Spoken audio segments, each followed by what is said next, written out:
레스토랑 같은데 뭐 그런 데 가면 좀 많이 쓰면 500이고 뭐 한 2, 300 정도. 주체탑이 보여요? 네, 보이죠. 네. 와 대박이다. 전날 저녁까지 이제 빵을 7조각을 나눠 먹었어요. 근데 갑자기 친구가 죽었다는 거예요. 아직도 기억나는 게 땅을 못 파가지고 그냥 돌을 주워다가 이렇게 만들어놨어요. 북한에서 한 2,400명 정도, 그러려면 한 0.01% 안에 들어갈 정도로 호화 생활을 하는 사람이다 이렇게 보시면 됩니다. 그런 측면에서 이렇게 뭐 알게 된 사람인데 그 사람이 해외 나올 정도면 뭐 상위 1%는 들어가니까 이 사람은 아주 이런 특권층 부류에서 생활하는 사람이기 때문에 당신의 수준에서 사는 사람들은 북한에서 어느 정도로 살고 있느냐. 그렇다면 북한 상류층의 삶은 어떨까? 진짜 평양무사들은 좋아해요. 제 안에는 가방, 화장품은 물론 장구까지 다 요. 딱 동안이에요. 속감으로도 딱 알아요. 지금 평양부자들이 투자해서 월세 놓고 전세를 놓고 해요. 부동산으로 돈 버는 사람들도 따져보면 다 분당 거의 간부들이죠. 평양에도 전세와 월세가 존재한다는 충격적인 사실. 또한 부동산으로 돈 버는 사람들은 거의 고위 간부라고 하는데 세계적 현상인지 모르겠지만 사실 돈 가지면 사람들이 제일 먼저 뭘 삽니까? 집부터 사죠. 북한도 마찬가지예요.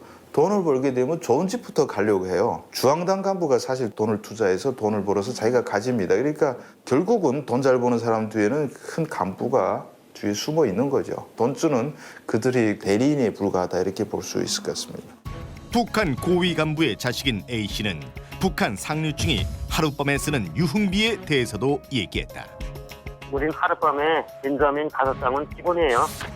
벤자민 5장은 500달러를 뜻하는 말이죠. 북한에서 상류층 3명이 평양 해당화가 돼서 하룻밤을 즐기는데 쓰는 돈이에요. 술도 위스키, 브랜디, 꼬냑 등 모든 종류를 저렇게 다 마셔요. 제일 싼 게 31호 정도고요. 셋이 엑소 같은 900유로짜리 양주도 마셔요. 북한 노동자 월급의 약 1000배인 500달러를 하룻밤에 쓰는 북한 상류층. 그들의 삶은 어떻게 될까? 상류층들의 생활이 올해부터 본격적으로 제약이 되고 달러가 적게 들어간다고 볼 수 있는데 대북 제재가 지금처럼 계속 강력하게 들어간다 그러면 상위 1%의 삶도 뒤로 후퇴할 수밖에 없고 북한 체제가 붕괴되지 않을까 싶습니다. 그런 상황을 막기 위해서라도 결국은 대북 제재를 풀어야 되는 것이 김정은의 시급한 목표가 된 것이고 그 목표를 달성하기 위해서 지금 북한에서 대화 공세로 나오는 것도 결국은 김정은이가 인민들 눈치 보는 게 아니고 결국 평양 사람들 더 나가서 부유층들이 대북 제재를 해서 반발하게 되면 체제가 위험하다 이런 것도 상당히 고려했다 이렇게 볼 수 있을 것 같습니다. 이런 상위층 이야기, 1% 상위층 이야기를 들으니까 어떠세요? 브랜드 그런 건 명팽백이라 그런 건 이렇게 소문을 듣지 직접 하고 그런 건 못 하거든요. 샷이라는 말을 들어봤어요. 그럼 북한에서도. 아까 뭐 우리는 샷 가방만 썼고 화장품만 썼고. 아니 못 들어봤어요. 해산 같은 경우랑 지금 평양의 부자들 얘기를 들으니까 어떻게 좀 차이가 좀 커요? 네, 제가 듣기에도 아직 저렇게 사는 사람 있긴 있구나 이 정도로 샤잖아요 명품백 저렇게 호화롭게 사는 사람 저 본 적은 없어요. 지아 씨, 네. 전공이 혹시 기타였습니까? 네, 전공이 기타였습니다. 아 그래요? 아니 근데 이렇게 실루엣만 봤을 땐 되게 약간 좀 어리신 분 같은데 너무 기타를 이렇게 잘 치시니까 몇 살 때부터 평양예술학원을 다니신 건지 너무 궁금해요. 평양예술학원은 서학교부터 이과, 그러니까 중학교, 고등학교, 대학교에 이르기까지 한 울타리에 다 있어서 저는 예과부터 들어갔거든요. 그래서 중학교 때부터 학부 대학 10년 동안 다녔습니다. 중학생 때부터. 일반 과목 전공이랑 다 같이 하면 하루 종일 하긴 하는데 이게 전공은 일주일에 3번 정도 이틀에 한 번씩 건너서 이렇게 하고 한 번 수업 받을 때 1시간 내지 1시간 반 정도 레슨을 받고 개별 훈련 시간은 자기가 자체로 수업 다 끝마치고 자체로 시간을 내서 따로 하고 있습니다. 그러면 1인 1학기예요? 아니면 기본적으로 다른 학기도 하면서 배우면서 이걸 전공으로 하나 더 깊이 배우나요? 자기 전공 하나만 배우죠. 하나만 해요? 근데 평양 예술대학이라는 그곳이 어느 정도 수준인 거예요? 우리나라로 치면. 뭐 평양예술학원이요. 교재나 모든 거는 각 도 예술학원처럼 똑같이 배웁니다. 금성학원도 같은 학원 교재를 씁니다. 금성학원하고 레벨은 서로 틀립니다. 서로 자기네가 금성학원이 최고다. 네, 솔직히 얘기해서 아니다. 평양예술학원 나오는 애들은 우리가 최고다라고 할 정도지만 레벨은 거의 비슷한 걸로 교재를 같이 씁니다. 서지아 씨, 어디가 뭐 최고? 그냥 냉정하게 얘기해 주세요. 금성학원에 대해서 하도 제가 얘기를 많이 들어서 그런데 네. 어때요? 좀 수준을 좀 비교하자면 그 학교 내부에서는 어땠어요? 뭐라고 했습니까? 금성학원하고 레벨을 따진다기보다도, 그러니까 금성학원은 어린애들, 그 선행공전 애들, 그 설맞이 공연도 하고 그런 애들을 금성에서 많이 그 양성을 해서 키우고 내보내고 하고요. 예술학원이나 음악대학은 다 졸업을 시킨 다음에 전문가 양성을 다 시켜서 각 그 중앙예술단체에다가 배치를 하기 때문에 좀 그런 점이 좀 틀리는 것 같아요. 그렇다면 만약에 과거로 거슬러 가서 다시 입학을 해야 되는데 평양예술학원 가시겠어요? 금성학원 가시겠어요?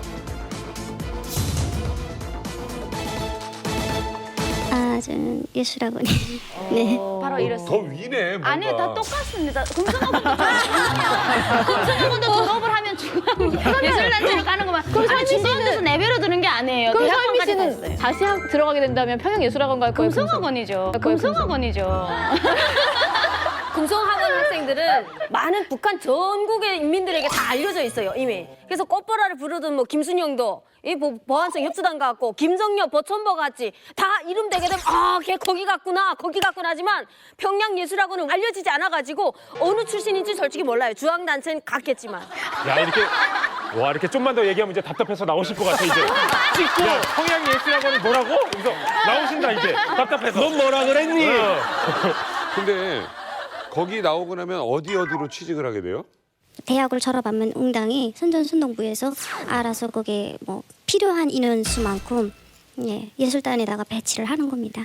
대체로 중앙예술단체 그 만수대 예술단이나 뭐 피바다 가곡단, 평양예술단 이런데 각 중앙예술단체 하고 그다음에 뭐 모란봉악단이나 청봉악단은 지금 새로 이렇게 특별하게 마련된 거라서 거기는 특별히 캐스팅을 하는 거죠. 뭐 금성학원이나 예술학원이나 아니면 예술단체에서도 또 캐스팅을 따로 특별히 뽑아서 가는 거고요. 그러면 다른 데 갈 수 있는 방법은 없습니까? 좀 빽이 있는 사람들은 일단 간 다음에 1년이나 2년 거기서 생활하고 그다음에 좀 힘을 써서 나오는 경우도 있죠. 이게 왜냐하면 지금은 졸업할 말기쯤 되면 성중간기간 외화벌이를 하는 쪽에서 빽이 있는 학생들은 이렇게 찝어서 올라가는 경우가 있어요. 그렇게 해서 성중간기간 외화벌이 기업소에 들어가서 이제 좀 서클하면서 돈 받는 게 짭짤하거든요. 저 중앙예술단 지아 별로 씨가 안 좋아. 속닥거린다고 자기까지 말투 그렇게 할 필요 없으니까 아니, 제가 안 편한 말투로 좀 해요. 좀. 원래 말투 왜 예쁘게 말해? 왜 이러지? 왜 이렇게 예쁘게 말해? 야, 자존심 대결이에요. 자존심 대결이야. 예. 야, 들어보니까 정말 엄청 명문인 것 같아요. 금성학원도 그런데. 예. 평양예술학원도 엄청 명문인 것 같은데 얼마 전에 삼지연 관현악단 오신 거 보셨죠? 네. 거기도 혹시 그러면 평양예술학원 출신이 있었나요? 네. 우리 덩창이 거기 있더라고요. 네. 첼로를 했어요. 네. 참 가서 만나지도 못하고 하니까 안타깝더라고요. 네.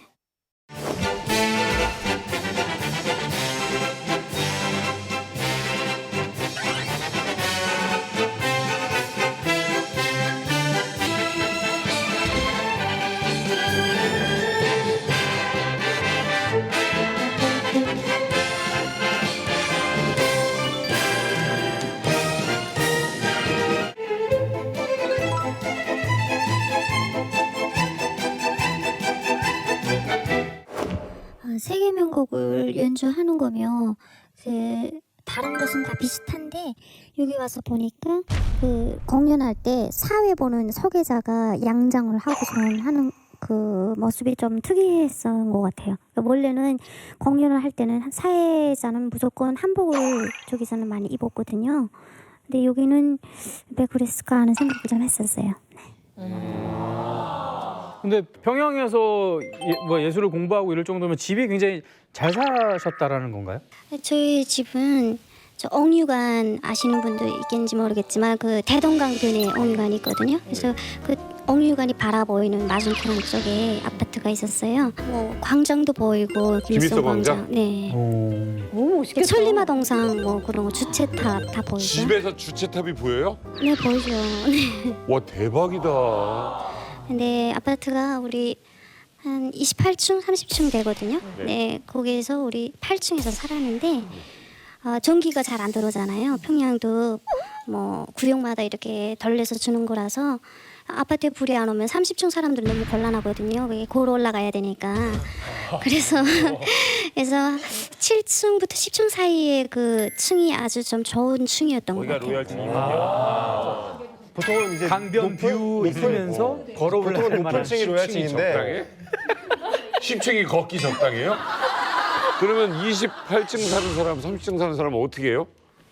그 사람들은 일단 올라가면 내려오기 싫어하고, 네. 네, 한 번 많이 결심하는 게 힘들죠, 내려갈 때. 저는 보면 예.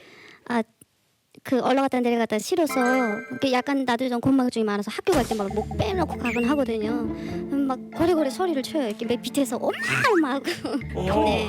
그럼 엄마가 던져주는 거예요? 네, 떨고 달라고. 8층에서 던질 수는 있지. 30층은 어떻게 던져? 나훈아 선생님, 예. 뭐 그렇게 재밌으세요 지금? 아니 근데 이제 여기 이제 우리 사우스포 저분들은 한국 관점에서 자꾸 여쭤보니까. 예. 아 맞아, 이거 전문가신데.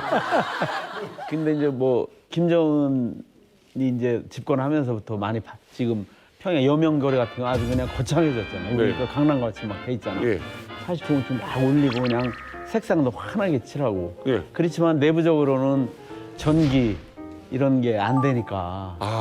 그러니까 겉으로는 막 그런 말 하잖아요. 평양이 뭐 100m 미인이라고. 예. 옆에서 보면 멋있거든. 막상 이제 안에 들어가 보면은 진짜 이런 거예요.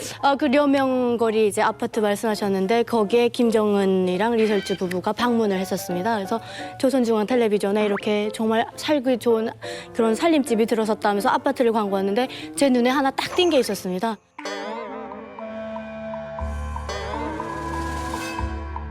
플라스틱 그 물통이 있는 겁니다. 파란색, 빨간색 통이 이렇게 있는데 저는 그거 보는 순간 알았습니다. 겉은 너무 화려하지만 물 나오는 시간에 거기다가 물을 받아놨다가 써야 되니까 물통은 한 집에 다 2개씩 갖고 있는 겁니다. 네, 그래서 그걸 보는 순간 야, 아직도 물 공급이 안 되는구나. 근데 지금 선생님께서 말씀하셨다시피 지금 우리 관점에서 보면 말도 안 되는 거지만 그 북한 관점에서 보면 그래도 저 아파트 저런 데는 아무나 못 사는 거잖아요. 네, 뭐 요새는 아파트도 다 뒤에서 이제 뭐 사고 팔고 하는 거라서 아파트에서 살기가 쉽진 않죠. 거기 사고 팔고가 된다. 네. 혹시 전월세 같은 거 있습니까? 전세나 월세? 여기랑은 그 개념이 틀린 게 그 동고처럼 두는 거예요. 그러니까 자기가 3칸짜리 집에서 사는데 2칸이나 뭐 1칸이 방이 남으면 그 방을 뭐 자기 지인이나 친구들 통해서 이렇게 한 사람을 들여요. 그러면 그 월에 뭐 15달러나 20달러씩 이렇게 주는 거예요. 집주인한테. 직거래로 진행이 되는 거야? 부동산이 따로 있나? 부동산은 없고요. 나라에서 그 승인이 돼 있는 거주증이 있거든요. 그 집에 들어가려면 거주증을 떼야 되는데 그거를 떼려면 그거 떼주는 사람들이 있어요. 그 간부들이 있잖아요. 그런 입사증 같은 거를 떼주는 사람들이 그 뒷거래 할 때 좀 돈을 많이 챙기죠. 네. 해가지고. 중간에 이렇게 소개해 주는 거구나. 아니 근데 부모님이 뭐 하셨길래 그렇게 이렇게? 저희 아버지는 그냥 좀 간부 좀 하셨고, 네, 어머니는 대학 교수 하셨습니다. 사실 그 지아 씨 얘기를 들어보니까 지금 굉장히 잘 사셨던 것 같은데 그 평양 상류층이 쓴다는 뭐 땡, 뭐 굿땡, 뭐 이렇게 명품들 있잖아요. 그런 명품 브랜드도 써 보셨나요? 네, 써보긴 했죠. 화장품은 어디 거 쓰셨어요? 저는 화장품을 그 일본산 화장품을 좀 썼어요. 시도랑 랑랑 뭐 샤넬 향수는 우리 그 아는 친구가 또 해외 나가서 살다가 오면서 또 선물로 줘가지고 또. 진짜 좋은데. 아니 근데 향수 뿌려도 돼요? 북한도? 네, 부르죠. 근데 되게 자본주의 느낌 나잖아요, 향수는. 아니 그래서 냄새 좀 나게 되면 야 이게 이 몸에서 이 몸땡이에서 자본주의 냄새가 몸에서 부르지아 냄새가 난다고.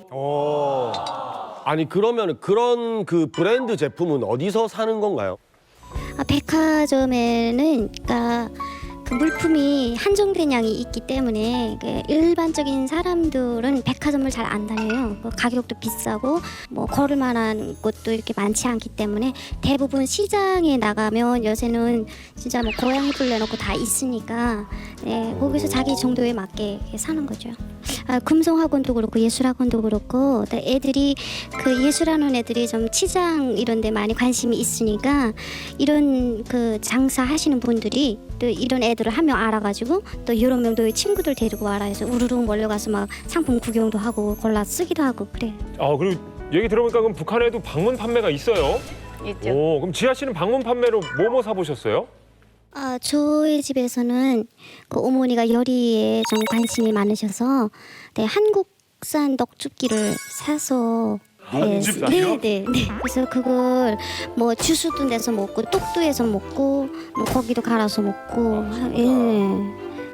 가격은 어느 정도 해요? 그러면 녹즙기나 이런 게? 그게 한 $100 가지고 넘어요. 100달러면은 쌀로 하면 몇 킬로예요? 25kg짜리에서 25kg. 150kg. 150kg. 엄청 비싸네. 예를 들어보면 정말 북한에서 어마어마하셨던 것 같은데 지아 씨 혹시 그 평양에서 그 달러를 좀 써보셨나요? 네, 좀 써보긴 했죠. 달러를 쓸 네. 수가 있나? 북한에서? 네네, 쓰는 외화 식당도 많고 해서 네, 달러 쓰는 데가 많아요. 이게. 그 저는 식당에 좀 잘 뭐 놀러 다니고 그렇게 했는데 대체로 그 좀 고급 레스토랑 같은데 뭐 그런 데 가면 좀 많이 쓰면 500이고 뭐 한 200~300 정도. 네. 근데 그게 왜 그러냐면 그러니까 한국하고 좀 스타일이 틀린 게 한국은 밥 먹고 또 술집 2차 가고 노래방 3차 가고 막 그런 거 있잖아요. 근데 여기 북한은 한 데서 다 놀거든요. 그러니까 식당에 노래방까지 같이 다 있는 거예요. 그러면 그 룸을 하나 잡아서 거기서 식당에서 요리를 떼서 먹고 중식, 일식, 양식 뭐 다 있어요. 네. 양주 마시고 놀고 뭐 노래 부르고 하다 나면 돈이 그렇게 많이 들어가죠. 그러면 북한은 그거를 한 사람이 내요? 아니면 같이 나눠서 내요? 네, 더치페이를 안 하고 대체로는 좀 한 사람이 내는 거에 있어. 네, 돌아가면서 내나?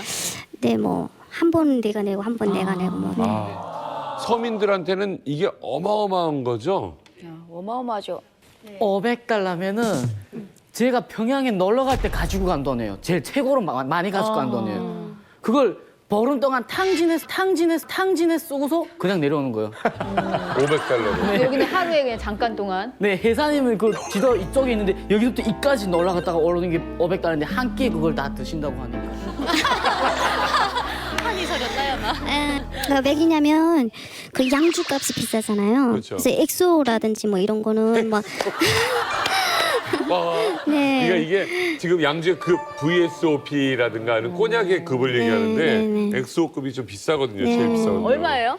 78, 뭐 100달러 넘어가는 것도 있고. 네. 한국에서는 이제 한 병에 술집에서 먹자면 한 최소 60만 원에서 80만 원 정도 하는 선이 이제 엑소급이라고. 근데 왜 이렇게 달라요? 북한은 그럼 가짜예요? 술이 다른 거죠, 종이. 우리나라는 북에서 먹는 건 안 먹을 거야, 아마 거의. 여러 개가 있구나. 갑자기 궁금해지네요. 그러니까 북한 저 평양 친구들은 야 오늘 저 평양 맛집 어디서 모이자, 핫플레이스 뭐 이런 데 있을 거 아니에요. 오늘 어디 가서 놀자 뭐 이런 장소들이 있어요? 한 4, 5년 전에 이탈리아 식당이라는 게 생겼어요. 피자집이. 그래서 그 나라에서 뭐 다 가서 배우게 해가지고 또 이탈리아 직접 가서 다 이게 교습 받아가지고 많은 분들인데 그게 또 소문이 많이 나가지고 평촌에 있는 곳에 그래서 거기에 가서 피자도 한번 먹고 했는데 꽤 외국인들도 많이 오고 사람들이 꽤 많더라고요 거기. 그러니까 이제 아까 그 식당 같은 경우도 그 상점도 이제 외화 상점이 있고 이제 일반 상점이 있고 식당도 외화 식당이 있고 일반 식당이 있거든요. 그러니까 이제 그 이탈리안 레스토랑 뭐 그런 데는 외화 식당이라서 외국인들이 가서 이제 달러로 이렇게 먹고 마찬가지로 이제 북한 일반 주민들도 달러 가지고 와서 이제 먹을 수 있는 데죠.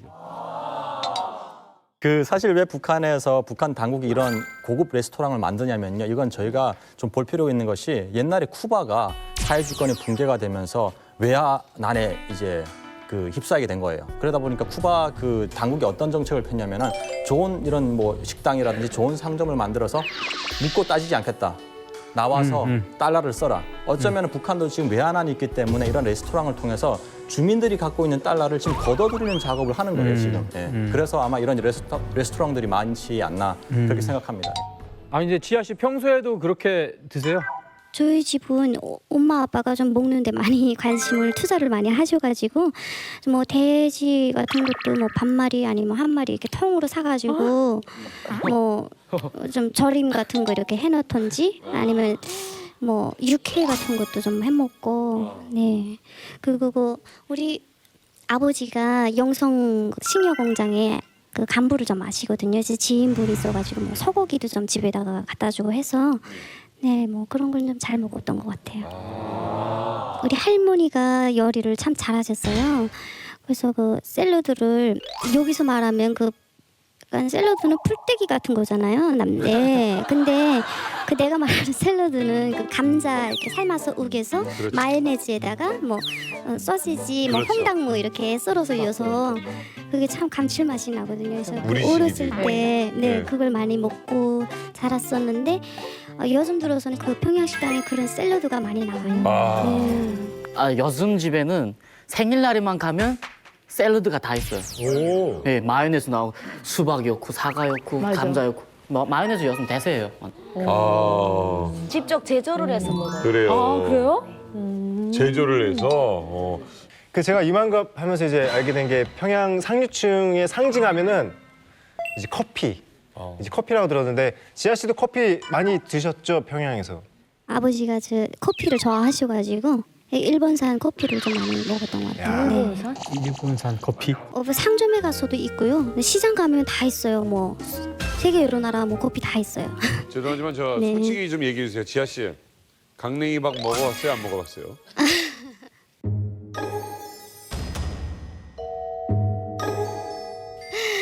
네, 저는 강냉이 밥을 먹은 적은 없고요. 네, 아빠가 그 잡곡밥을 건강상 좋아하세요. 이렇게 그 콩밥 같은 거 네네. 그런 걸 좋아하시거든요. 그래서 아빠 때문에 콩밥을 예. 일부러 지어서 해 먹긴 했는데, 네, 저는 잘 안 먹고. 사실 이만갑을 보거나 이렇게 탈북 얘기 들으면 옥수수밥, 뭐 강냉이밥 이런 거 얘기 많이 하잖아요. 네, 어때요? 그런 얘기 들으시면? 네, 정말 내가 이런 말을 하기가 너무 좀, 네. 근데 우리 또래 친구 속에서는 그런 걸 못 봤던 것 같아요. 네. 그러니까 저희가 사실 북한을 좀 이해할 때 하나의 나라이지만 두 개의 다른 사회가 존재해요. 그럼. 그리고 사실 고난행군 지나면서 김정일이가 어떤 말을 했냐면은 평양만 살아 있으면은 우리 혁명의 수도 지킬 수 있다. 그러다 보니까 평양에 사는 사람들과 평양 이외에 사는 사람들 우리가 좀 분리해서 봐야 돼요. 그러다 보니까 평양에 사는 사람들은 이제 뭐 옥수수밥을 못 드셨다잖아요. 근데 저희는 옥수수밥이 없어서 못 먹었거든요. 네, 그런 차이를 좀 아시면 좋을 것 같아요. 혹시 뭐 차도 좀 이렇게 평양 사람들은 좀 남다른 차를 좀 타고 그러나요? 평양이 제일 많은 게 벤츠 것 같아요. 네. 그러니까 삼각별. 왜냐면 그 나는 여기 와서 한국에 와서 사람들이 막 벤츠 하길래 내 평양에 놀린 게 벤츠인데 왜 이러나 싶었거든요. 네, 근데 그 북한에서는 왜냐면 그 중앙당에서는 다중앙당 차가 벤츠를 몰고 다니고 또 그 선물을 줄 때도 뭐 배우들이나 체육인들한테 벤츠 주거든요. 네. 예, 그래서 저도 아는 오빠가 또 그 운전 그 기사라서 예. 좀 타보고 좀 그랬었어요. 북한의 기사는 엔지니어입니다. 차를 망가뜨렸다가 다시 붙일 수 있는 그런 그냥 운전하는 기사가 아니고 그러니까 껍데기는 벤츠 안에 소품은 사실 벤츠가 아닙니다. 다 섞인 거. 서지아 씨, 오늘 나와주셔서 너무 감사해요. 감사합니다. 하시고 싶은 말씀 있으면 해주세요. 이게 한국 행을 결심할 때 진짜 뭐 나도 그렇고 모든 분들이 힘든 결심을 하고 오셨는데 네, 저도 여기서 저희 꿈을 이루기 위해서 열심히 살아가겠습니다. 선생님은 국정원에서 30년을 근무하셨는데 지난번에 말씀하신 그 뭐 속칭 뭐 탈북하신 분들 중에서도 VIP급 예, 고위층이 좀 있다라고 하시는데 확실히 많은 정보에 접근을 하셨겠어요. 그렇죠. 맞습니다. 제가 한 30여 년 이 업무를 했는데 외교관 출신도 있고 중앙당에서 근무했던 사람도 있고 뭐 국가안전보위부에서 근무했던 사람들도 있고 그 고위층 탈북민들을 많이 접했기 때문에 이런 또 좀 고급 정보들 제가 많이 입수했다고 할 수가 있죠. 어머니 말만 들어도 너무너무 기대되잖아요. 그렇다면 북한 지도자의 비밀, 어떤 비밀일지 화면 보여주세요. 후계자 시절 김정은은 2년간 군사 복무를 했다. 군사 복무를 했어요? 네, 나오는 선생님 정말입니까? 탈북민들이 이제 군부대에서 근무하다 온 군인 출신들이 많이 있잖아요. 네네. 네. 강원도에 있는 그 포병부대에서 실제로 그 현역 군사 복무를 했다고 진술을 하더라고요. 오. 사병으로. 사병이요? 예.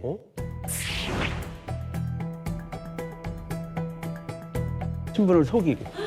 신분을 만약에 뭐 저기 김정일의 아들이다 하면은 뭐 군대 생활 제대로 할 수가 있겠어요. 설마 그게 아들 잘 되라고 교육을 위해서 너 인생의 쓴맛을 좀 알아라 하면서 보낸 건 아닐 테고요. 아니 그건 아니고 이제 제가 볼 때는 후계 수업 일환으로. 그러니까 이제 이제 북한에서 그런 걸 많이 하잖아요. 뭐 현실 체험 이런 걸 많이 시키고 하잖아요. 네. 김정일이 차근차근 체계적으로 후계자로 양성을 하기 위해서 사병으로 신분을 속인 채. 그러니까 그렇게 함부로 대하지 못할 인물로는 알려주되 누군지는 모르게. 그렇죠. 그냥 평양의 고위층 출신 자제지. 이야, 대단하네. 그러니까 2년간 어떻게 보면 병영 체험을 한 거네요. 그러니까 이제 뭐 들리는 말로는 뭐 3년 했다는 말도 있고 뭐 하니까 그러면 횟수로 3년이니까 이제 실제적으로 근무한 거는 뭐 1년이 될 수도 있고 그죠? 뭐 2년이 될 수도 있고 하겠죠. 사병으로 이제 복무한 기간이 이제 저 군 복무한 친구들도 여기 많이 있잖아요. 그러면 이제 뭐 위에서 이제 그 뭐 상급 병사들이 이제 도둑질 같은 거 좀 시키잖아요. 그러면 뭐 배도 고프고 하니까 가서 감자밭 가서 이제 뭐 감자도 캐오게 시키고 뭐 하는데 아마 그 분대장이 좀 잘해줬나 봐요. 이게 뭐 저기 평양 고위층 자제니까 뭐 분대장이 너는 이런 일 못하잖아. 너 걱정하지 마라. 해가지고 분대장이 직접 감자밭 가가지고 감자 이렇게 막 훔치고 해가지고 이제 김정은이 갖다 주면 김정은이가 이제 위에 이제 병사들한테 이렇게 주고. 눈치챘네. 챘네. 아니 왜냐면은 이제 우리도 군대 생활 하면은 고참이 저 쫄병 좀 마음에 들거나 하면 또 야 너 고향 어디야? 뭐 같은 고향이거나 하면은 또 잘해주잖아요. 그렇죠. 이게 지금 중대장 이 얘기 들으면서 지금 막 웃는 게 이게 나한테 왔으면 내가 잘해줬을 텐데 뭐 이런 생각인데 지금. 아니 이거 정확히 제일 평양이 먼저 소문더라고요. 그리고 군대에서도 다 알았어요. 우리 내실 때도. 그러니까 군대를 사군단에 나갔는데 집이 혈령이라고 한 거예요. 서류에 혈령이 집이고 아버지는 없고 고향에 어머니 계신다라고 서류는 돼 있었고 정치원 한 분밖에 몰랐대요. 한 명밖에. 그리고 싹 다 비밀이 됐는데 그 소문 하다는데 너무 힘든 거예요. 그러니까 분대장이 그렇게 이뻐했대요. 그러니까 집이 간부집이지 하니까 또 뭐 일도 할 줄 모르고 하니까 야 너 가서 깡에 좀 채워라 이러니까 저 죽어도 못하겠습니다 이러니까 분대장이 들고 나가서 독실 한번 해왔대요. 그리고 옆팔에 껴안고 계속 같이 자면서 옆에 계속 돌봐줬대요. 그 돌봐주는데 일 잘 못하니까 그런데 그 한날에는 지도원이 부르더래요 김정은이를. 그래서 너 갔는데 야 너 집 혈령이지? 이래서 네 혈령입니다. 그러니까 너 백살구 많이 나잖아. 집이 보내서 백살구 좀 가져올 수 있어? 이래서 아니 알겠습니다 라고 보냈대요. 소대장하고 시켜서. 근데 가던 도중에 소대장은 떨고 펜치고 혼자 가서 선물 백살구를 아예 가져온 거예요. 백살구 또 가져왔는데 뭘 가져왔다는 거야? 선물 백살구, 1호 백살구. 1호 백살구. 장군님 드리는 1호 백살구. 그 백살구를 가져왔는데 4박스나 가져왔는데 정치원이 3박스 혼자 헐 먹고 한 박스만 중대군이 나눠준 거예요. 그러고 있다가 지금 부대장이 그때 바로 제대될 때인데 부대장한테 그랬대요. 부대장이 소원이 뭡니까? 그러니까 부대장이 야 임마 니 조그맣게 소원 니 말하면 니 풀어줄 거야? 그러니까 소원이 막 김성정업대에 가서 뭐야 한대 우리 집 백도 없고 돈도 없어. 이러고 쓱 갔대요. 그러면 김정은이가 연락처를 적어줬대요. 전화번호하고 줬는데 부대장이 제대 딱 됐는데 계속 있다가 그 전화번호 생각나는 거예요. 그래 전화했는데 전화는 안 되고 주소 보니까 평양 어디래요. 그래 평양 뚝뚝 올라갔는데 김정은이 딱 있는가. 그래서 등근아 이랬는데 이팔 허위성들 쫙 막으니까 김정은이 한다는 소리. 야, 우리 분대장님이라고. 그럼 야, 인민군대 이런 부대장만 지휘관 있었으면은 인민군대 다 성공한다고. 사실은 저도 군 출신이다 보니까 이런 소문을 들었는데 북한에서 제가 들은 소문은 분대장이 저녁마다 도둑질 나가면서 북한 군대는 그래요. 그냥 마대자를 딱 던져주면서 날 따라 앞으로 탄단 말이에요. 그래서 나가서 그걸 다 채웠는데 주인이 와버린 거죠. 근데 그걸 밀고 도둑질한 물건 가지고 뛰어야 되는데 김정은이만 혼자 못 뛰었답니다. 그러니까 그 주인한테 이제는 잡혀서 매를 맞는 이런 상황이 됐을 때 분대장이 그걸 메고 뛰면서 김정은을 데리고 뛴 거죠. 그걸 그렇게 고마워했다라는 거예요. 그래서 네, 김정은이가 올라간 다음에 이 분대장을 그때 그걸 생각해서 평양으로 데려다가 종합대학 졸업시키고 뭐 야. 단간부까지 시켰다라는 설이 있고요. 그 이후에 실제 지금 요즘에 나오는 우리 군 출신들 보게 되면 어떤 얘기를 하냐면 날씨 추운 날, 그다음 명절날 이럴 때에는 지휘관들만 근무서라고 한답니다. 보초 근무를. 사병들 다 재우라고 한대요. 그래서 하물며 지휘관들 입에서 무슨 얘기가 나오냐면 아니 이제 전쟁이 나면 저 우리 병사들이 중대장 동지 나가 막으십시오 이럴 거라고 이제. 이게 사실이고 아니고의 중요한 게 아니라 이런 이야기가 북한 군에 돌 정도가 되는 거네. 그러니까 이제 그게 그래서 이제 그 분대장을 김일성 종합대학에 입학을 시켜줬죠. 와. 그 분대장의 부인이 현성월이다 이렇게 돌고 있어요. 북한에서는. 그렇지. 그 분대장이 현성월이하고 살고 싶다고 야, 그것까지. 소문이 아주 살에 살을 붙어서. 네, 그렇게 소문이 돌아요. 근데 저는 솔직히 지금도 좀 안 믿기는 게 약간 이게 선전하기 위해서 예를 들어서 뭐 우리 이렇게 후계자를 그런 것도 한다라고 이렇게 하지 않았을까라는 생각이 좀 드는데 그러면 김정은이 군 생활을 하는데 군인들한테 안 들켰다라는 거예요? 그렇죠. 그런데 이제 나중에 들어보니까 아마 김정은이가 군 복무를 어떻게 잘하고 있나 뭐 해서 이제 현지 지도를 한번 갔었나 봐요. 그랬는데 장성택이랑 아마 같이 갔나 봐요. 근데 이제 장성택이가 깜짝 놀란 거야.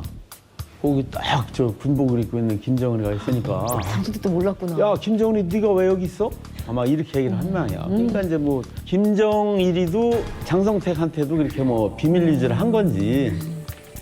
그래서 신분이 이제 탈로가 나면서 바로 이제 뺐다고 그러더라고요. 그래서 이제 김철주 포병공관학교라고 있는데 그쪽에 이제 군관학교로 이제 입교를 시킨 거죠. 이제 군관 교육을 받고 그리고 이제 나중에 이제 김일성 군사종합대학 장령반이라고 하잖아요. 거기 가서도 6개월간. 근데 저는 길선 기자님께 궁금한 점이 있어요. 그러니까 어쨌든 김정일이 자신의 아들 김정은을 이제 지도자 수업의 일환으로 군복무를 시킨 거잖아요. 정말 뭐 특별한 이유가 좀 있을까요? 북한의 지도자는요, 당군의 최고領導자입니다. 그러면 군 생활을 안 한 사람은 그걸 감각적으로도 알 수가 없어요. 그래서 내가 이걸 보면서 김정은이가 북한에서 정상적인 대학 시스템에서는 공부 안 했구나 그 생각이 들어요. 김정일이는 종합대학에 들어서 6개월 동안 교도대 훈련을 겪었어요. 이건 병사나 똑같아요. 우리가 아는 김정일이는 힘드니까 안 나갔다가 집에 한번 가서 간식 보따리 가득 갖고 와서 자기 동무들한테 주고 병실에서 놀다 나왔지만은 그 사람을 우상화하기 위해서 언동에 나팔소리나 6개월 동안 했다는데 쓸 것도 없겠는데 이렇게 두꺼운 덕성씨가 3콘까지 나가요. 그렇게 우상화하기 위해서도 얘는 군대 생활을 시켰을 거예요. 그리고 또 이제 말한 그 아름다운 것들은요 다 지어낸 거예요. 네. 그렇게 또 전문 그런 소문을 만들어서 돌리는 기구가 있어요. 북한에는 아주 비밀스러운 기구가. 그 사람들이 자꾸 섯을 붙여서 저렇게 하는데 어떤 사람은 땅구병도 했다고 그러대요. 경력을 다 따져보면 지금 한 50살 돼요. 땡크병 했다고 그랬어요. 나이를 다 따져보면. 전 땡크병 뭐 공군 뭐 출신이다. 거병도 했대, 땡크병도 했대. 그거 다 따져보면 정상적으로 배우려면 지금 김정은 나이가 한 50살쯤 돼야 돼요. 이렇게 놓고 볼 때는 가긴 벌써 갔는데 그건 뭐 누가 알겠어요. 그래, 분대장도 솔직히 분대장은 가르쳐줬을 것 같아. 알려줬을 수 귀에다 살짝 조심해라. 누구라고는 말 안 했어도. 위에서 사인은 좀 줬을 것 같은 느낌. 사실 제가 이야기를 들어보니까 북한에서는 미담 기사를 많이 만들어요. 그래서 병실에서 그 밑에 있는 전사들을 내 가족처럼 돌본다. 그러한 약간 미담 기사를 만들어 가지고 봐라 전체 군인 분대장들이여 따라 배워라. 약간 그런 미담 기사처럼 만든 것 같아요 보니까. 예. 김여정이가 김일성 종합대학 특설과정을 다닌 것 같아요. 그러니까 이제 특별하니까 그 뭐 6년, 5년 동안 못 다니잖아요, 그죠? 그래서 이제 고위층 자녀들 이렇게 한 20-30명 꾸려가지고 특설과정을 운영을 했었던 것 같아요. 그래서 이제 그 특설과정을 다녔는데 아마 그 당시에 다닌 게 채룡의 아들도 같이 다닌 것 같습니다. 그래서 이제 뭐 소문이 뭐 채룡의 아들이랑 뭐 결혼을 했다 아마 그런 설도 있었던 것 같은데 굉장히 성격도 활달하고 뭐 통솔력 이런 것도 굉장히 좋았다고 뭐 하는 것 같아요. 그 뭐 신뢰를 그게 이제 그 김책공대 다니다 온 그 여학생 탈북민이 있었는데 그 친구가 이제 평양에서 이제 그 종합대 다니던 학생들이랄지 많이 이제 교제를 많이 하면서 이제 그렇게 하면서 이제 김일성 종합대 학생들한테 그 얘기를 들은 것 같아요. 특설반 다니면서 했는데 한 번은 그 만경대 유의장인가 거기 놀러 갔는데 아마 남학생들이 멈칫멈칫 하고 있었나 봐요. 그러니까 김여정이가 야, 이 남자들 이것도 하나 못하고 말이야 하고서 그냥 먼저 딱 그냥 용감하게 탔었다고 하더라고요. 그 정도로 좀 말 그대로 여장부 스타일이었었다고. 성격은 되게 애교도 있었을 것 같은데 느낌이. 웃을 때도 그렇고 막 이렇게 할 때 은근슬쩍 그게 자기도 모르게 나올 때가 있는 것 같던데. 그렇죠. 좀 발랄하고 그죠? 네. 그런 거 있지. 그래서 이제 그 요번에 내려올 때 보니까 뭐 일부부장이라고만 나오더라고. 직책이 원래 그 제1부부장 했던 최희가 요번에 이제 뭐 부위원장으로 같이 내려왔는데 그래서 그 직책을 아마 김여정이가 수행하는 것 같고 그 일부부장을 하면서 지금 그 김정은 그 행사 있잖아요. 현지지도 간다든지 전반적인 행사 그 다 총괄해서 하고 있거든요. 간혹 이제 현지지도 할 때 보면은 김여정이가 많이 등장을 하잖아요. 네. 그래서 그렇게 등장하게 된 거예요. 그러니까 가족이 좀 움직인다면 사실 김여정밖에 없는 거 아니에요? 김정은. 그러니까 이제 그게 뭐냐면은 그 전에 이제 김정일이 생존 시에 이제 공식 후계자로 이제 김정은이가 이 선포되기 전에 군부대 현지지도 가잖아요. 네네. 그러면은 김정은이가 먼저 가가지고 현장 다 장악해서 준비하고 지금 이제 그러니까 그 김정은이가 했던 역할을 다시 이제 김여정이한테 이제 시키는 거죠. 하긴 얼마 전에 한국에 왔을 때도 김여정이 모르겠습니다. 그 목의 각도 때문인지 어쨌든 다들 야 포스가 있어 보인다라는 얘기를 많이 했잖아요. 이만갑 식구들 혹시 북한 내에 있을 때 뭐 김여정 얘기 들은 건 없어요? 북한에서는 거의 뭐 소문이라도 우리가 말해도 안 되는 그런 소문이었고요. 저희는 한국에서 이렇게 들었던 건데 사실 2011년에 처음 우리가 그 언론에 등장을 했었습니다. 그때 김정철하고 싱가포르에 공연 갔을 때 우리 그 언론 그 카메라에 찍혀가지고 통통하고 저희 김여정이다 이렇게 찍혔잖아요. 근데 그 이후에 김정은 등장하면서 나왔을 때 너무 몸이 말라가지고 우리가 언론에서 봤을 때 뼈결핵 아니냐, 분명히 병에 걸린 것 같다. 그러면서 혹시 최룡의 아들이랑 같이 공부했으니 결혼한 거 아니냐. 그래서 혹시 뭐 애를 낳았을 수도 있다라는 이런 그 설까지 나왔습니다. 근데 최근에 우리 그 정부 관계자가 그런 발표를 했어요. 남편이 1985년생이고 일반인 출신인데 대학교 같이 다녔고 지금 그 대학교를 마치고 중앙당 어느 그 간부직에서 지금 일하는 아주 그 좀 진중한 남자 그런 남자를 해서 지금 그 결혼까지 하고 애까지 낳았다라는 발표가 있었습니다. 너무 궁금해요. 누굽니까? 맞았어요. 우와. 아니 웃기려고 얘기한 건데. 진짜냐가 너무 중요한 문제가 될 것 같아요. 네, 맞습니다. 김정일입니다.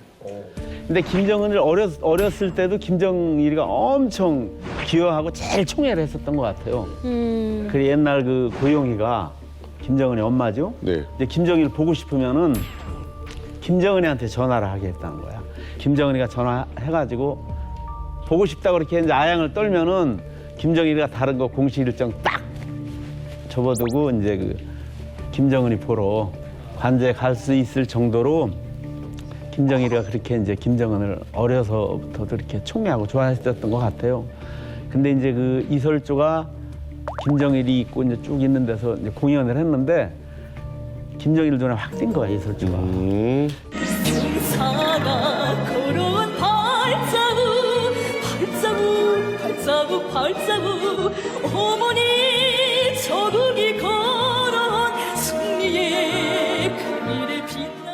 김정일이 평상시에 그 엄마가 김정숙이잖아요. 그 엄마에 대한 그 사랑 이런 게 막 많이 부족하고 막 엄마를 그리워하고 그런 게 있었는데 이설주를 딱 보니까 엄마 젊었을 때랑 똑같은 거야. 야, 진짜 쟤는 사과같이 예쁜 미인이다. 그렇게 하면서 아, 제 연애를 했으면 좋겠다라고 해서 김정은이한테 소개를 해서 이렇게 됐다. 그런 이제 첩보가 있습니다. 네. 김정일 엄마 그 초상화 그리다가 온 분이 한 분 있거든요. 그래서 네. 그분한테도 물어봤더니 이설주 얼굴이 진짜 김정숙이 그 젊었을 때 얼굴이랑 비슷하답니다. 그 초상화를 그리는 사람들이면 따로 있는 거죠? 그게 아무나 그릴 수 그렇죠, 있는 거니까? 그렇죠. 1호 화가라고 그래가지고 별도. 사실 지금 얘기를 들어보니까 뭔가 김정일의 그 엄마를 닮아서 며느리를 삼고 싶어서 약간 드라마 같잖아요, 이런 그렇지. 얘기들이. 혹시 평양에 계실 때 기자셨으니까 이런 얘기 좀 들어보신 적 있으세요? 김정일이가 이제 선생님이 말씀하신 것처럼 자기 어머니에 대한 그 애정과 그게 엄청나요. 엄청 생각해서 그 엄마가 죽으면서 자기한테 준 요만한 권총 있죠. 그걸 평생 차고 다녔어요. 어느 별을 볼 때는 우리 어머니처럼 생겼다. 항상 그래요. 그런 애들이 몇 명 있어요. 그리고 개별 파티에 부르기도 하고. 충분히 김정은이 그 집착성, 그 자기 어머니에 대한 그 하고 그 집착성이면 나는 이거는 굉장히 신빙성 높다고 봐요. 네. 그럼 작년에 한국에 온 우리 옥별 씨는 혹시 김정은 리설주 얘기 들어본 적 있으세요? 저도 북한에 있을 때 그 이설주가 그 운하수학단 공연할 때 그 김정일이랑 같이 관람이랑 하면서 그 리설주가 토대도 좋고 또 그 리설주 애기가 장난이 아니라고. 애교가? 네. 어떻게? 지금 옥별 씨가 애교가 장난 아닌데요? 그 리설주가 공연할 때 보면 막 그 인상 쓰고 하는 게 너무 그런 데 반하게 되었고 했다고. 북한 상류층의 첫 번째 조건이 평양 거주, 그리고 두 번째는 출신 성분인 것 같아요. 그런데 이번에 그 출신 성분 좋은 사람들 중에서도 탑 중에 탑, 굉장히 하이 클래스인 분을 모셨습니다. 그래? 심지어 이분은 고난의 행군도 몰랐대요. 예, 김은진 씨 모셨습니다. 네, 안녕하세요. 저는 나진에서 온 김은진이라고 합니다. 저는 항일빨치산 출신인 할머니와 나선시에서 가장 큰 병원 원장을 하셨던 아버지 덕분에 집에 창고에 막 돼지고기, 어리알 그리고 뭐 염소고기 쌓아놓고 먹을 정도로 남부럽지 않게 살았는데요. 오늘 그 놀라운 이야기 이 자리에서 들려드리도록 하겠습니다. 이런 거 하면서 이 가슴 아픈 일이기도 하고 잘 살았다는 얘기를 할 때 항상 먹는 걸 기준으로 이제 얘기를 하시면 뒤에서 또 우와. 아라랑 누나랑 저 돼지고기 오리알. 우와. 인상이 참 좋으세요. 감사합니다. 네. 아니 그리고 명찰에 병원장 딸이라고 써 있는데 이제 드라마 같은 거 보면 이제 병원장 딸의 그 캐스팅된 그 이미지랑 되게 비슷한 느낌이에요. 아, 그러네. 고난행군을 몰랐다. 그러게요. 아 나도 알고 있는데 고난행군. 나도 알고 있는데 고난행군을 모르셨어요? 아, 네. 권한행군은 사실 뭐 몰랐다기보다는 바깥 세상에 관심이 없었던 거예요. 그냥 집에만 있고 했었으니까. 네, 그때 그냥 저희 아빠가 그런 말씀을 하시는 거예요. 지금 사람들이 먹을 게 없어서 풀도 뜯어먹고 해서 지금 땅에 풀이 없을 정도다. 그러니까 집에 식량을 절대로 내가면 안 된다.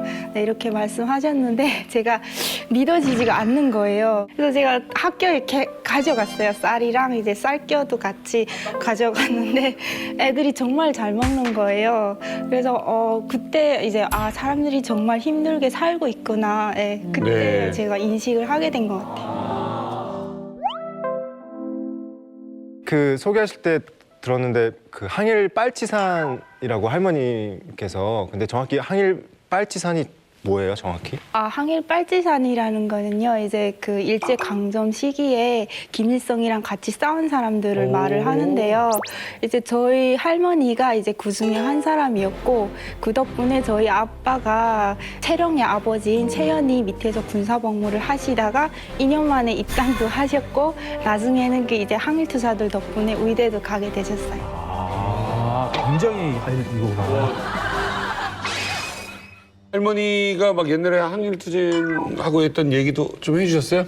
네, 했었어요. 그러니까 가장 이제 기억에 남는 게 이제 김일성이가 94년도에 죽었거든요. 근데 김일성이한테 인사를 하고 왔어요. 근데 할머니가 오자마자 엄청 울면서 아이고 내가 김일성이랑 같이 싸웠는데 우리 한별동지랑 같이 싸웠는데 버천버 전투 때도 엄청 많이 죽었는데 이러는 거예요. 근데 그 순간에 저희는 그 학교에서 혁명역사 교과서에서는 버천버 전투는 그 항일투사들 17명이서 김일성이랑 같이 2,000명을 때려 눕혔다고 이렇게 배웠어요. 맞아요. 네, 그랬는데 할머니가 그 이야기를 하니까 나중에 이제 제가 이런 프로그램을 봤는데 가끔 어떤 분들이 그런 비슷한 얘기를 하시는 거예요. 그래서 제가 할머니가 말했던 게 사실이구나. 네, 그렇게 알게 됐어요. 네, 아니 근데 한국에서도 사실 아버지가 뭐 의사 이런 분이시면 엄청 금수저인데 병원장 딸이라고 하셨잖아요. 그러면 북한에서도 진짜 금수저 뭐 그러신지 어떠신지. 네, 근데 금수저를 하기는 조금 그런 것 같아요. 사실 북한은 그때 아빠 원장 하실 때는 지금도 그렇기도 하지만 모든 시스템이 무료예요. 그렇다 보니까 뭐 병원 원장이라고 해서 별로 금수저다 이렇게까지는 아니었던 것 같아요. 그러면 뭐 돈 안 받으면 뭐 받아요? 좀 좋은 치료를 받고 싶다 이렇게 하면은 뇌물을 갖다 주고 이렇게 치료를 직접적으로 현금을 받거나 이렇게는 못 살아요. 시병원 원장쯤 되면요. 예전에 북한이 공급이 잘 될 때는 정말 권한이 있고요. 지금 병원장들은 사실 이제 말한 것처럼 다 무료 시스템이고 병원에 나오는 약제가 하나도 없어요. 텅텅. 환자한테 무슨 약을 쓰세요라고 하면 그분은 시장에 가서 사오는 시스템이 돼버렸어요. 그래서 진단서나 이런 걸로 뇌물을 받거든요. 진단서. 네, 이런 걸로 원장님들이 뇌물 받고 다른 일반인들보다는 굶어 죽지는 않아요. 근데 원장쯤 되면 돈주보다는 조금 돈은 좀 없는. 저희 그 할아버지인데 이렇게 왕진하는 한의사였대요. 근데 자격증은 없는데 그냥 그렇게 하고 다니셨던 거예요. 근데 환자가 병원에 갔을 때 의사가 진료를 잘 봐주지 않아요. 근데 진료를 봐주는 사람이 있는데 뭘 꼭 가져가는 사람, 뇌물을 갖다 주는 사람한테 보거든요. 그래서 그때 당시 저희 할아버지도 월급이나 그런 것보다 그것 때문에 산 게 아니라 사람들이 가져다 준 그 뇌물로 살았다고 하더라고요. 근데 병원 원장이라고 하면 뇌물을 정말 집에 쌓아둘 정도로 살았을 것 같아요.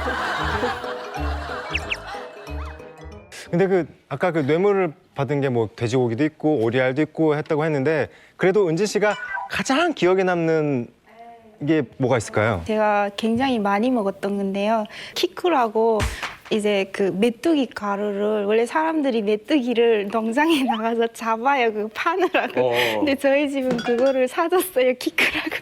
네, 그런 거 많이 먹었던 것 같아요. 메뚜기 가루 먹으면 키가 크나요? 네, 저도 먹어봤어요. 정말? 대현이 뭐라고요? 저 사람들이 돌아다니면서 파는 게 있거든요. 메뚜기 가루라고 약재인데 그거 사서 먹었어요. 큰 효과는 없나 봐요.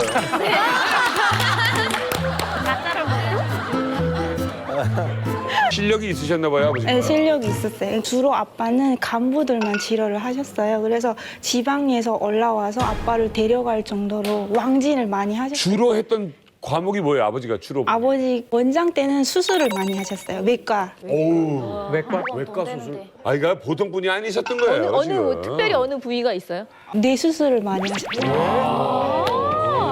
대박이다. 아니 근데 뇌 수술해서 그 겨우 어리아리하지만 그거는 여러분들 기준이고 북한에서 어리아리 얼마나 귀하고 비싼 건데요. 근데 은진 씨네는 뇌물을 받아서 이렇게 부가 축적되신 거잖아요. 쌓여서 먹을 만큼. 근데 우리나라도 저 김영란법 뭐 이런 거 있잖아요. 뇌물이. 예.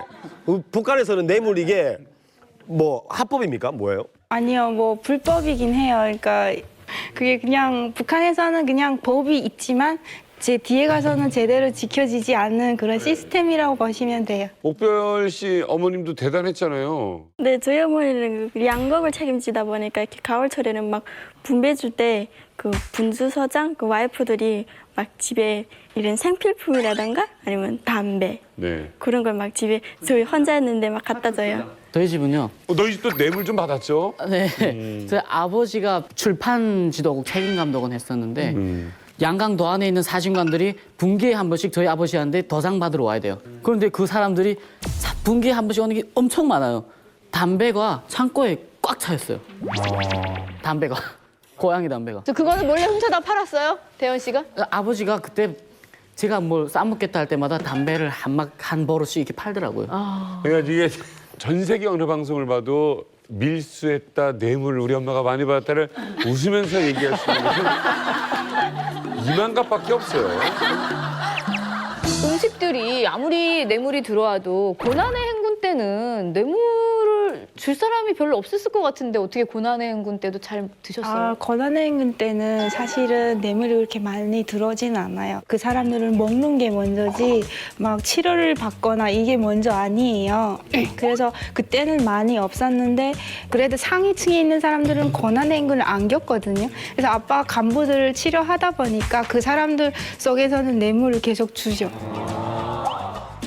아니, 병원장님 때문에 이렇게 아버님 때문에 뭐 이렇게 어떻게 보면 호화로운 생활이랄까? 음식적인 거에 대해서는 되게 이렇게 구애받지 않는 생활을 하신 건데 그 중에서 가장 즐겨 먹던 게 있으셨다면 어떤 거를 평상? 저는 해산물 많이 먹었었어요. 해산물. 낮이니까. 씨푸드. 오케이. 네, 뭐 명태라든지 대구, 네, 그다음 뭐 대구탕이랑 그리고 오징어. 근데 저는 여기 와서 그 해물탕을 잘 안 먹어요. 너무 질려서 안 먹고 오히려 북한에서 저는 고기가 많이 생겨서 한 번에 생겨요. 저희 냉장고가 없잖아요. 그래서 보관을 할 수가 없어요. 그래서 한 번에 그걸 처리를 해야 되거든요. 그러니까 먹지를 못하는 거예요. 그래서 그때는 안 먹었었는데 지금은 오히려 고기를 더 잘 먹고 해산물을 잘 안 먹어요. 질려서. 과일은 이제 뭐 배는 뭐 원래 좀 흔해서 많이 먹었었고요. 그리고 내가 이제 제일 특히 좋아하는 겨울 같은 때는 배가 얼으면 새까매져요. 그렇죠. 네, 그거를 냉동인 상태에서 먹고 그리고 가끔 가다가 이렇게 귤이랑 레몬 같은 거. 레몬? 그걸 계속 먹지는 못했어요. 레몬을 어떻게 먹어요? 그건 시장에서 팔아요. 레몬을 북한 시장에서 판다고요? 네, 팔아요. 그냥 먹어요, 레몬을? 네, 그냥 먹어요. 시잖아요. 그래도 레몬이 아니 그래도 그게 북한에 없는 과일인데. 북한은 레몬을 그냥 먹어요? 얘기만 해도 침 나오지 않아요? 저 진짜 우리 성주 씨의 저런 표정을 처음 봤어요. 지금 이제 우리 은지 씨가 뭐 배는 흔하고 하니까 배 흔하지 않아요? 저는 상대적 박탈감을 느꼈어요. 그래도 이제 배움이 있잖아요. 사실 저는 뭐랄까 아까 잠시 제가 이제 먹먹했었던 게 라선시 하니까 저한테 특별한 도시예요. 왜냐면은 제가 경성에서 이제 꽃제비를 하다가 거기서 아이들하고 이제 싸워가지고 져가지고 기차를 타가지고 내렸는데 거기가 라선시였어요. 라선시에 이제 가가지고 시장에 제일 먼저 갔죠. 가니까 저희가 7명이었는데 저쪽 편에도 한 7명 있는 거예요. 그래가지고 아이들이 서로 손에 잡히는 뭐 몽둥이부터 돌부터 이렇게 시작해가지고 엄청 싸웠죠. 그게 제가 처음 갔던 라선시의 모습이었어요. 그리고 한참 싸우고 나서 하나이가 안 일어나는 거예요. 저는 몰랐어요, 그게. 제 친구 중에 이제 명철이라는 아이인데 그때가 1999년도 겨울이었어요. 모자 여기 겨울 모자 이렇게 스케이트 모자 썼는데 모자에서 막 김이 나는 거예요. 그래서 보니까 이제 모자를 벗겼는데 이제 여기가 완전 다 터진 거예요. 또 잘 것도 없고 하니까 이 친구를 데리고 그 옥수수를 자르면 옥수수대로 이렇게 해가지고 뭐 천막 같은 걸 만들어 놓거든요. 천막. 그래가지고 거기 들어가가지고 이 친구를 우선 눕히고 그때 돈이 15원 있었어요. 15원 있어가지고 장마당에 가서 빵을 하나밖에 못 샀어요. 한 요만한 빵 샀는데 이 친구한테 갖다 줬죠. 갖다 줬는데 이 친구가 이렇게 보더니 그거를 7등분을 하더라고요. 7등분을 하더니 이렇게 한 조각씩 입에다 이렇게 넣어주더라고요. 그러니까 저희가 먹었죠, 다 같이 먹고 나서 그 친구 재웠어요. 근데 너무 추워하길래 저희가 그 친구를 가운데 놓고 이렇게 부둥켜 안고 잤어요. 자고 아침에 이제 다 일어나고 그 친구는 이제 자고 있었고 그리고 제가 눈으로 이렇게 막 손 씻고 하는데 그쪽에 멀리에서 그 주인인지 몰랐어요. 남자가 오더니 갑자기 저희 보고 왜 여기 있냐 그러더라고요. 그래서 저희가 이제 갈 거다 하니까 이 사람이 들어오더니 쭉 상황을 보더라고요. 보는데 저 누구냐 그래가지고 친구다 그러니까 야, 쟤 죽었다 이러는 거예요. 제가 그때 아니 무슨 방정맞게 그런 말 하냐. 그러니까 이분이 들어오더니 이렇게 툭툭 쳐보더니 진짜 죽었다는 거예요. 그 전날 저녁까지 이제 빵을 7조각을 나눠 먹었어요. 근데 갑자기 친구가 죽었다는 거예요. 너무 충격을 받으면 사람이 안 울어요. 그래서 그냥 보고 있었죠. 어떻게 해야 되냐 물어보니까 사람이 죽으면 묻어야 된다 그러더라고요. 뭐 묻으려면 땅을 파야 되는데 땅도 다 얼었고 팔려면 곡괭이가 있었는데 곡괭이도 없고 이분한테 말을 했어요. 구루마하고 곡괭이를 좀 빌려달라. 그래서 구루마 빌려주고 거기다 실어가지고 그래가지고 거기에 가보니까 웅덩이가 있더라고요. 땅을 팔려 팔 수가 없었어요. 꽁꽁 얼어가지고 웅덩이에 놓고 이제 그 친구를 이제 거기에 누이고 아직도 기억나는 게 땅을 못 파가지고 그냥 돌을 주워다가 이렇게 만들어놨어요. 그래서 아직도 이제 그게 마음에 걸렸고 아까 라선시에서 왔다고 하니까 저한테는 이제 친구가 떠오르는 거예요. 라선시 하니까 명철이가. 그래서 좀 이렇게 마음이 참.